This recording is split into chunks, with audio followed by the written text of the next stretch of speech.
नमस्कार दोस्तों, Jharkhand live news में आपका स्वागत है। अपने आसपास के क्षेत्र की न्यूज को देखते रहने के लिए चैनल को सब्सक्राइब कर बेल आइकन बटन को दबाएं। साथ ही इसके सभी वीडियो को लाइक कमेंट कर ज़्यादा से ज़्यादा शेयर कीजिए। झारखंड में दूसरे और अंतिम चरण के मतदान के लिए सोमवार को चुनाव प्रचार समाप्त हो गया है। केंद्रीय कृषि एवं ग्रामीण विकास मंत्री शिवराज सिंह चौहान ने भाजपा के लिए रणनीति बनाने और प्रचार करने में महत्वपूर्ण भूमिका निभाई है। उन्होंने कार्यकर्ताओं का मनोबल बढ़ाया और कर्मियों को दूर करने के लिए समय पर समन्वय किया। अंतिम दिन भी उनका कार्यक्रम व्यस्त रहा, जिसमें रोड शो और जनसभाओं में भाग लिया। अब समाचार विस्तार से। न्यूज के बारे में पूरा जानने के लिए वीडियो को अंत तक देखें। झारखंड में दूसरे और अंतिम चरण के मतदान के लिए सोमवार को चुनाव प्रचार थम गया।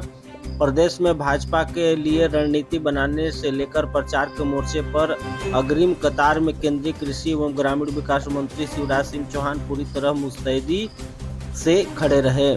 बतौर प्रदेश चुनाव प्रभारी उन्होंने निचले स्तर पर जाकर जहां कार्यकर्ताओं में मनोबल का संचार किया, वहीं उन स्थानों पर जाकर समय रहते बेहतर समन्वय और तालमेल करने में भी सफलता पाई।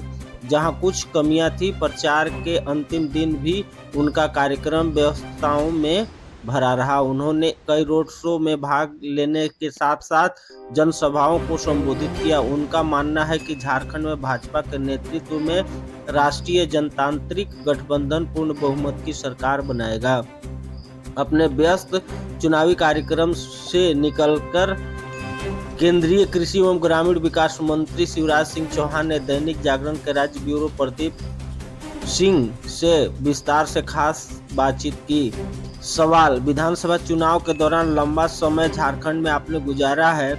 अपना कामकाज आरंभ करने से पहले और अब तक आप किस स्थिति को भाजपा को पाते हैं? जवाब: मेरे लिए एक मिशन है झारखंड का चुनाव। सचमुच में यह झारखंड को बदलने का चुनाव है। जो परिस्थितियां झारखंड में बन रही है, इससे रोटी बेटी पर संकट है।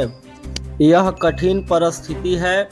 यह केवल वोट का विषय नहीं बल्कि देश का विषय है। देखिए, जहां जनता परिवर्तन का मन बना चुकी है। आप लोकसभा में देखेंगे तो बहुमत में हम थे। हमने 9 सीटें यहाँ जीती। हमारा प्रदर्शन बहुत अच्छा था।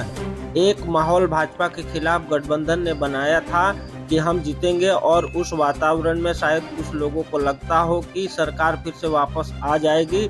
लेकिन आज अगर आप देखेंगे तो झारखंड की जनता अंदर से धधक रही है।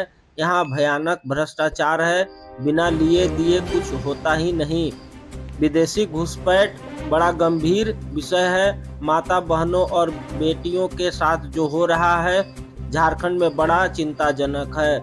7400 से अधिक बलात्कार की घटनाएं यहाँ हुई है। युवाओं में रोजगार के वादे किए गए थे। जनता पूरी तरह उबल रही है। सरकार को बदलने के लिए जनता तो तैयार बैठी है। पहले चरण में ही 2/3 से ज्यादा सीटें भाजपा जीत रही है। एनडीए हमारा गठबंधन जीत रहा है। दूसरे चरण में भी शानदार परिणाम आएंगे। सवाल: आप भाजपा की बढ़त कितने सीटों पर देख रहे हैं? एक चरण का चुनाव संपन्न हो चुका है। हर स्तर से फीडबैक भी संगठन ने ले लिया होगा। हमने तो कहा कि हम शानदार बहुमत प्राप्त करेंगे। पूरे विश्वास के साथ मैं यह कह रहा हूं। सवाल: भाजपा का बहुमत का दावा है। गठबंधन हेमंत सोरेन के चेहरे को आगे रखकर चुनाव लड़ रही है। भाजपा किसे बतौर सीएम पेश करेगी? जवाब: देखिए, हेमंत सोरेन तो अब 5 दिन के मुख्यमंत्री हैं। उनकी विदाई तय है और वे इतिहास में सर्वाधिक भ्रष्ट मुख्यमंत्री के रूप में दर्ज किए जाएंगे। जहां तक भारतीय जनता पार्टी का सवाल है, हम चुनाव के बाद अपनी सीएम पार्लियामेंट्री बोर्ड के जरिए विधायकों से सलाह मशविरा के बाद तय कर लेंगे। सवाल: झारखंड में मुद्दे बदलते रहे हैं। कोल्हान के मुद्दे अलग है। संथाल परगना में चुनाव प्रचार का अंतिम दिन है। कौन से ऐसे मुद्दे हैं जो लोगों के दिलो दिमाग में उतर रहे हैं? आखिरकार किस आधार पर यहाँ सत्ता में परिवर्तन होगा?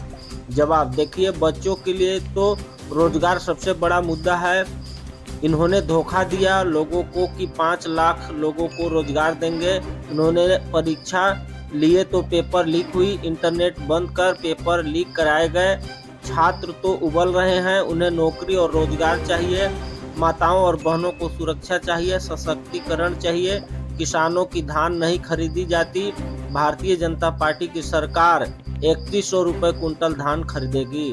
महिला सशक्तिकरण के लिए कई योजनाएं हैं, लेकिन गोगो दीदी योजना के तहत 2100 रुपये हर महीने की 11 तारीख को बहनों के खातों में डालने का काम करेगी। 2,87,000 खाली पड़े रिक्त पदों को हम भरेंगे। परीक्षाओं के लिए कैलेंडर जारी करेंगे। गैस सिलेंडर बहनों को 500 रुपये में देंगे। 2 गैस सिलेंडर मुफ्त देंगे। विदेशी घुसपैठ में रोटी बेटी माटी पर संकट है, वो बाहर जाएंगे, घुसपैठियों को बाहर निकालेंगे। सबसे बड़ा मुद्दा है गवर्नेंस का। हम बेहतर सरकार देंगे। सरकार में सुशासन होगा। बिना लिए दिए जनता के सारे काम होंगे। सुशासन, बेहतर कानून और सुरक्षा, यह सब एनडीए की सरकार झारखंड की जनता को देने का काम करेगी। सवाल: मुफ्त वितरण की योजनाओं को भाजपा रेवड़ी बताती है, लेकिन कई प्रांतों समेत झारखंड में भी भाजपा ने ऐसी कई योजनाओं का वादा किया है। क्या इससे आने वाले दिनों में खराब असर नहीं पड़ेगा? क्या चुनाव जीतने के लिए यह बाध्यता है कि ऐसी लुभावनी घोषणाएं की जाए? नहीं, ये कतई बाध्यता नहीं है। दोनों तरह की चीजें हैं। हम जो करते हैं वह पूरा हिसाब किताब लगाकर करते हैं। देखते हैं कि हमारे पास टोटल बजट क्या है, उस बजट से विकास के लिए और पूंजीगत व्यय के लिए हमें कितना पैसा चाहिए। बचा हुआ पैसा किसे जन कल्याण में लगाया जाए। जैसे छत्तीसगढ़ में हम कोई चुनाव के समय बहनों के खाते में पैसा नहीं डाल रहे। सरकार बनने के बाद से तत्काल बहनों के खाते में पैसे डाले जा रहे हैं। उड़ीसा में 4.5 साल के बाद चुनाव है, लेकिन बहनों के खाते में पैसे डाले जा रहे हैं। हम कोई चुनाव देकर ऐसा नहीं करते, जन कल्याण देकर करते हैं। लाडली बहना योजना मध्य प्रदेश में चल रही है। जन कल्याण के कई काम है। गरीबों को राशन देना इसी का हिस्सा है। 25 करोड़ लोग इससे गरीबी रेखा से बाहर निकले। देखिए, देश के संसाधनों पर गरीब का भी हक है, महिलाओं का भी हक है। हम उनके इसी हक के तहत ही उनको कुछ विशेष सुविधाएं देते हैं। ये सामाजिक न्याय है। सवाल: आपने भाजपा की 2/3 बहुमत का दावा किया। पिछले चुनाव में आदिवासी सुरक्षित सीटों पर भाजपा का कमजोर प्रदर्शन हुआ। लोकसभा चुनाव में भी ऐसी ही स्थिति रही। कैसे इन सीटों पर भाजपा फिर से वापसी करेगी? हमारी चुनावी तैयारी है। आप देखिएगा कि कोल्हान में पिछली बार भाजपा के पास एक भी सीट नहीं थी। हम अब शानदार सफलता प्राप्त कर रहे हैं। आप खुद भी चुनाव देख रहे हैं तो इसका अनुभव कर रहे होंगे। बीजेपी आदिवासी सीटें जीत रही है। योजना यही है कि हम अपने संकल्प पत्र के आधार पर लोगों के बीच जा रहे हैं। भयानक भ्रष्टाचार है राज्य में, जनता इसे महसूस कर रही है। इन आधारों पर ही हमारे संकल्प पत्र, पंचप्रण, झारखंड की सुरक्षा, यही हमारे मुद्दे हैं। ये जनता के बीच से संथाल परगना में भी जा रहे हैं। यहाँ भी हम जीतेंगे।